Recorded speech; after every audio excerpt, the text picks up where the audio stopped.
Welcome back to Venus law classes. So guys, आज मैं जो टॉपिक डिस्कस करने वाली हूँ उसका नेम है estoppel, that is the doctrine of estoppel.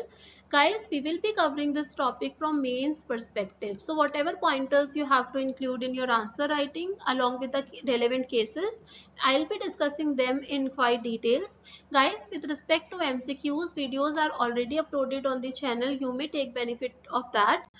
Let's start with the discussion. It is section 115 to 117 of Indian Evidence Act. So generally the principle of estoppel, it has been incorporated under these provisions of Indian Evidence Act. 115 आपका basic estoppel बताता है and 116 to 117 it is telling about the specific extension of the same principle. Now वैसे तो estoppel जैसे हमारा document evidence fact in issue क्या होता है, तो इसके लिए certain definitions are given under Indian Evidence Act. But estoppel का एज सच कोई डेफिनेशन नहीं है, but yes the doctrine is incorporated under these provisions. Now the second question arises is कि ये वर्ड कहाँ से डिराइव हुआ. So the term estoppel it is derive from a French word estoup which means to shut the mouth. Along with that guys, जैसे suppose आप कुछ भी पढ़ रहे हो तो अगर उससे कोई मैक्सिम एसोसिएट होता है तो you should have the knowledge about that. एलिगांस कॉन्ट्रेरिया नॉन एस्ट ऑडिएंडस, इसका मतलब होता है contrary allegations will not be heard. Now अभी हम कंडीशंस पे नहीं जा रहे हैं. जो भी आपकी कंडीशंस रिक्वायरमेंट्स होती हैं to apply the principle of estoppel, I am not going to that.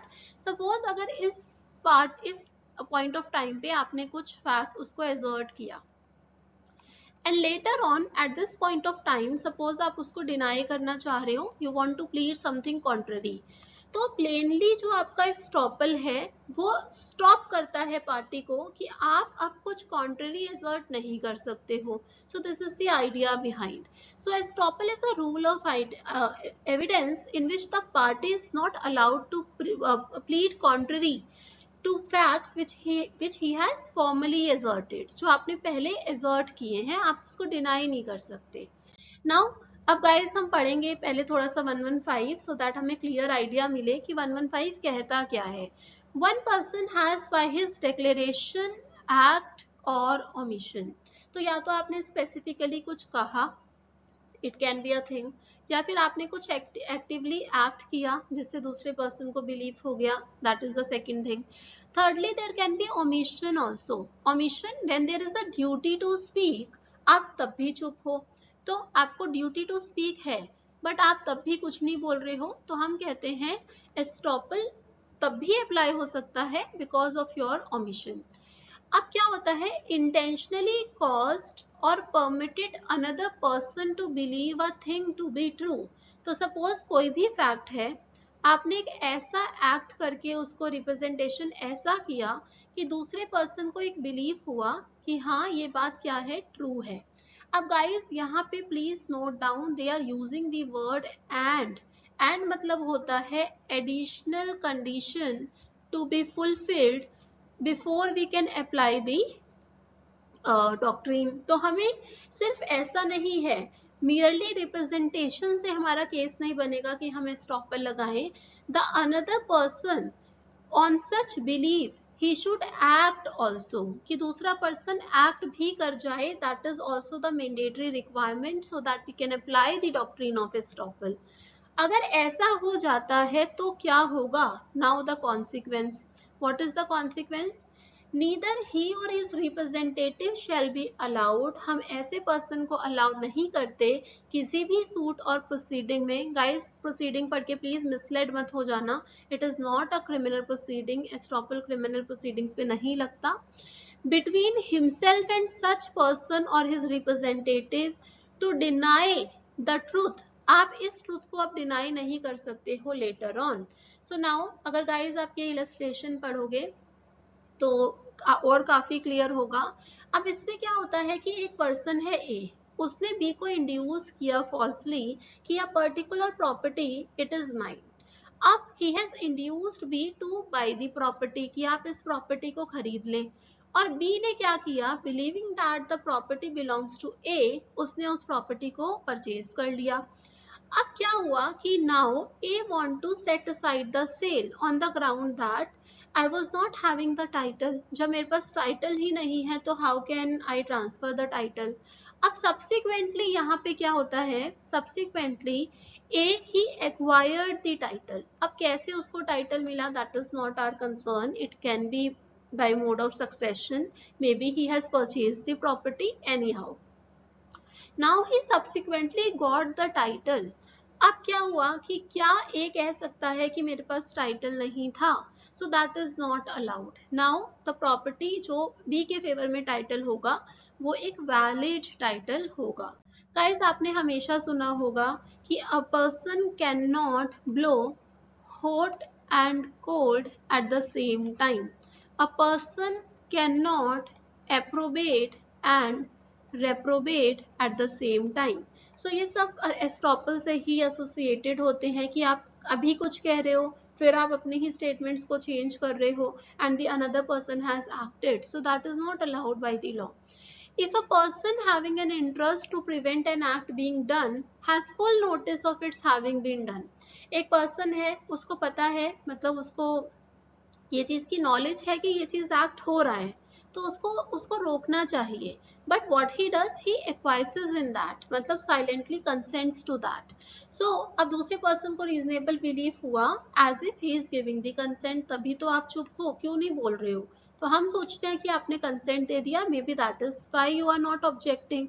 अब दूसरे पर्सन ने क्या किया, अपनी पोजीशन को ऑल्टर कर लिया, तो अब वो जो वाला पहला वाला पर्सन है वो ये नहीं कह सकता कि मैंने कंसेंट नहीं दिया था. So it will be just like a previous licence.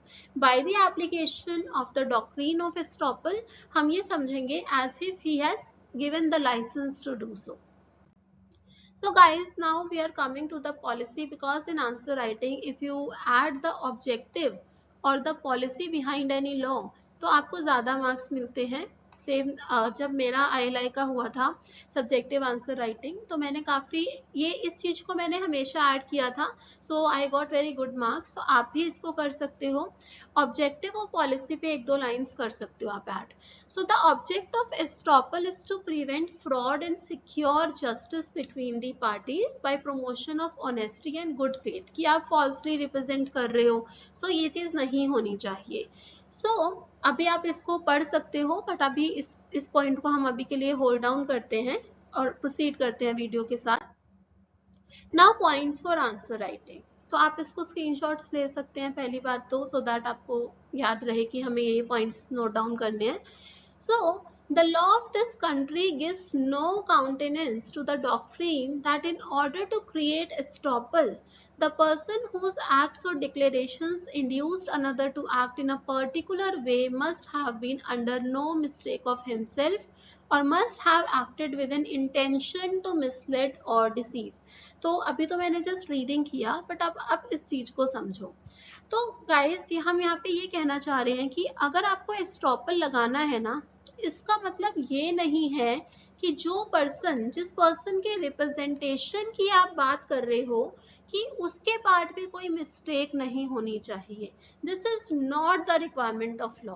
May be जो पर्सन रिप्रेजेंट कर रहा है ही इज अंडर मिस्टेक, वो खुद ही किसी मिस्टेक में है. क्या हो सकता है कि उसकी कोई भी इंटेंशन नहीं थी फ्रॉड करने की और मिसलेड करने की, लेकिन उसके रिप्रेजेंटेशन से दूसरे पर्सन ने बिलीव, दूसरे पर्सन को पहली बात तो बिलीव हुआ वट एवर वॉज रिप्रेजेंटेड, फिर क्या हुआ कि दूसरे पर्सन ने एक्ट भी कर दिया. अब गाइस हम यहाँ पे ये कहना चाहते हैं, still the principle of estoppel it will be applied. आप ये नहीं कह सकते कि मुझे भी मिस्टेक थी या फिर मेरे पार्ट पे कोई फ्रॉड नहीं था, I did wanted to deceive the another person. अगर दूसरे पर्सन ने एक्ट कर दिया, even though your representation was innocent, still the doctrine will be applicable. Why? Because जो भी आपने किया ये बहुत इनइक्विटेबल और अनजस्ट होगा दूसरे पर्सन के लिए जिसने आपकी रिप्रेजेंटेशन पे एक्ट किया, कि अब हम इस डॉक्ट्रिन को अप्लाई नहीं करें. So, by a representation made or by a conduct amounting to representation has induced him to act, otherwise he would not have otherwise done what he had done. So, इसलिए हम ये chance नहीं देते कि अब आप रेबिडिएट कर पाओ. सो गाइज आई होप आप इसको प्लीज क्लियर रखना, इसमें काफी मतलब होता है कि आपको लग सकता है कि इसकी भी तो मिस्टेक नहीं थी। No, still the doctrine will be applicable, क्योंकि दूसरे पर्सन ने तो आपकी रिप्रेजेंटेशन पे ही एक्ट किया है ना, so that is why. Now this is the case law, Sharad Chandra Dev versus Gopal Chandra Laha 1892 privy council. This is the wording, this is very important. What is the determinating factor to apply the doctrine?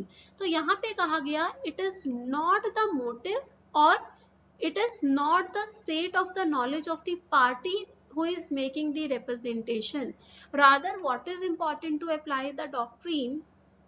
The effect of representation, the effect of representation as having caused to another and the another person has acted, उसने act कर दिया। So moving further, ये कुछ इस case के facts हैं guys, आप इसका स्क्रीनशॉट ले सकते हो टू अंडरस्टैंड द टॉपिक। तो इसमें यही होता है, देखो इस वाले केस में कि मॉर्गेज एक्सेट्रा रिलेटेड होती है, बट मैं आपको ये बता देती हूँ कि हमने इसको कैसे लगाया था। ये जो सन है इसके अगेंस्ट हम डॉक्ट्रीन लगाना चाह रहे हैं एस्टॉपल का। तो पहले तो इसने अटेस्ट किया मॉर्गेज डीड को। तो गाइस देखो, आप इस बात से क्लियर रहना, merely attesting a document, it does, वहां पे it does not give rise to the application of the doctrine of estoppel। मैं ये नहीं कह सकती कि आपने अटेस्ट किया है डॉक्यूमेंट इसलिए मैं आपके अगेंस्ट एस्टॉपल लगा दूंगी just because you were aware of the facts। no, ऐसा कुछ नहीं है, बिकॉज अटेस्टेशन यही होता है कि विटनेस ने देखा कि हाँ जी ये डॉक्यूमेंट एग्जीक्यूट हो रहा है, नॉट अबाउट द कंटेंट्स। अब यहाँ पे क्या हुआ कि इस सन ने अटेस्टेशन तो किया ही किया था, अलोंग विद दैट इन्होंने अपनी मदर के बिहाफ पे through out the transaction he was acting. अब आप क्योंकि अपनी मदर के बिहाफ पे एक्ट कर रहे थे थ्रू आउट द ट्रांजेक्शन, तो फिर जो भी आपके एक्ट्स थे तो दूसरी पार्टी को रिप्रेजेंटेशन हुआ होगा। And if the another party has acted upon the representation, तो हमने कहा कि फिर हम एस्टॉपल का लगाएंगे डॉक्ट्रीन। गाइस प्लीज आप फैक्ट्स पढ़ लेना, please take a screenshot of this. Now the rule was formulated in the Pickard versus Sears. आपके प्री के लिए बहुत इंपॉर्टेंट क्वेश्चन होता है कि ये डॉक्ट्रीन कौन से केस में आया था। गाइस तो आप इसको पढ़ना, बट यहाँ पे आप एक चीज देखोगे, यहाँ पे विलफुली लिखा हुआ है, लेकिन हमने क्या लिखा हुआ है, इंटेंशनल लिखा हुआ है। सो इंटेंशनल का मतलब ये नहीं है कि आप मिसलेड करना चाहते थे या आपकी स्टेट ऑफ नॉलेज ऐसी थी कि आप दूसरे पर्सन को फ्रॉड करना चाहते थे, डिसीव करना चाहते थे। नो, बस आपका रिप्रेजेंटेशन इंटेंशनल हो, चाहे वो किसी भी स्टेट ऑफ नॉलेज से हुआ हो, that is not material for her for ourselves. तो यहाँ पे हमें क्या बोला गया कि even though the Indian law it is using the word intentional, still the doctrine of estoppel it is having the same application in England as well as in India। तो ये it is just the reiteration of the section, that is why I am not reading out here, so please take a note of this also। तो यहाँ पे आपको पता चलेगा कि it is based on the fairness and equity। अब necessary ingredients क्या होते हैं, पहले मैंने आपको बता ही दिया है कि रिप्रेजेंटेशन होनी चाहिए। Now I want to add one particular point कि this representation it should be with regard to existing facts or maybe the past events, it is not in future। मतलब कहने का ये है कि अगर सपोज एक सिंपल इंटेंशन है तो क्या हम उसके रिगार्डिंग डॉक्ट्रीन ऑफ एस्टॉपल लगा सकते हैं? So answer is no.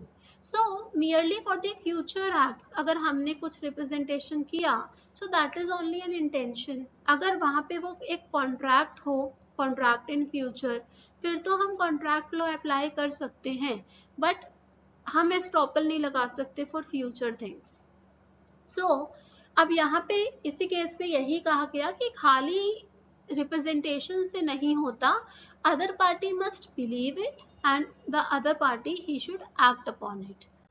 Now other thing is कि दूसरी पार्टी ने अपनी पोजीशन को ऑल्टर कर लिया हो।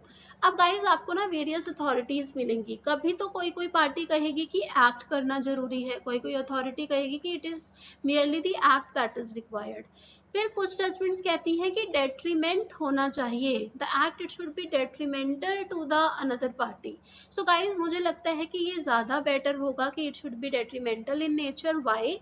बिकॉज आप केस क्यों फाइल करते हो? एक पार्टी मुझे लगता है कि वो कोर्ट ऑफ लॉ का दरवाजा तभी खड़खड़ाएगी जब आपका डेट्रीमेंट होगा, मतलब जब आपका नुकसान होगा। So that is why. Now lastly, what is the nature of estoppel? So guys इस पे भी हमारा टू फोल्ड व्यू है कि कुछ लोग कुछ तो बोलते हैं कि it is merely a rule of evidence, इसको हम ज्यादा एंडोर्स करते हैं, इट इज मच एंडोर्स्ड। और कुछ कुछ जजमेंट्स ये भी कहती हैं कि that it is also a part of substantive law, ये सब्सटैंटिव लॉ का भी पार्ट है। Substantive law as in the law which creates rights etcetera, जो आपके राइट्स क्रिएट करता है। सो गाइज दोनों ही judgement from the pre point of view very important and also from the point of view of estoppel. देखो क्या है, what is the gist of the estoppel? It is equity, justice, reasonableness, तो ये चीजें हैं यहाँ पर। तो कभी अगर किसी जजमेंट में ऐसे फैक्ट्स आते हैं कि एस्टॉपल के ही हेल्प से कोई राइट क्रिएट हो जाता है, सो इन दैट केस बोल दिया गया है जजमेंट में कि हाँ आप इससे क्या कर सकते हो, राइट्स भी, क्रिएशन ऑफ राइट्स भी हो सकता है। बट हमारा जो मोर एंडोर्स व्यू है कि it is a plea which is to be raised in a court of law, कि ये एक ऐसी प्ली है जो आपको कोर्ट में रेज करनी पड़ती है and it is a rule of evidence. और ऐसा नहीं है कि ये सिर्फ प्लेंटिव ही कर सकता है या डिफेंडेंट नहीं कर सकता, both the parties can raise the plea of estoppel, आप दोनों ही कर सकते हो। सो यहाँ पे बोला गया कि estoppel does not create a cause of action. देखो अगर कोई चीज कॉज ऑफ एक्शन नहीं है तो उससे क्या इम्पैक्ट पड़ता है? सो गाइस उससे ये इम्पैक्ट पड़ता है, मैं इस स्लाइड को यूज कर रही हूँ टू राइट समथिंग। सो उससे ये इम्पैक्ट पड़ता है कि अगर कोई कॉज ऑफ एक्शन है तो आप खुद से भी केस फाइल कर सकते हो। बट अगर हम कहते हैं कि it does not give rise to cause of action, तो उसका मतलब होता है in defence you can use the plea, कि आप डिफेंस में तो इसको यूज कर सकते हो, meaning thereby as a shield, कि अपने बचाव के लिए। But you can not use it as an attack, कि आप उससे सूट फाइल नहीं कर सकते हो, आप अटैक नहीं कर सकते बट आप एज अ शील्ड इसको यूज कर सकते हो। So that is the idea behind. But substantive right में क्या होता है, if you are having the cause of action तो आप केस फाइल कर सकते हो। सो आई होप आपने दोनों ही केस का साइटेशन ले लिया होगा, बनवारी लाल देन वो मुनी रेड्डी वाला case. Both the cases are very important from pre point of view as well. और अगर आपको नेचर ऑफ एस्टॉपल पे लिखना है उसमें भी ये काफी यूजफुल रहते हैं। सो आई होप गाइज आपको एस्टॉपल का लॉ समझ आया होगा। नेक्स्ट वीडियो में मैं बात करूंगी काइंड्स ऑफ एस्टॉपल की एंड प्रोमिसरी एस्टॉपल की, बिकॉज प्रोमिसरी एस्टॉपल पे भी आपका काफी मेंस में शॉर्ट नोट आ सकता है, हम उसको डिस्कस करेंगे। Alright guys, take care, study well. If you are liking the video please like the video and share the video as well. Thank you. Bye.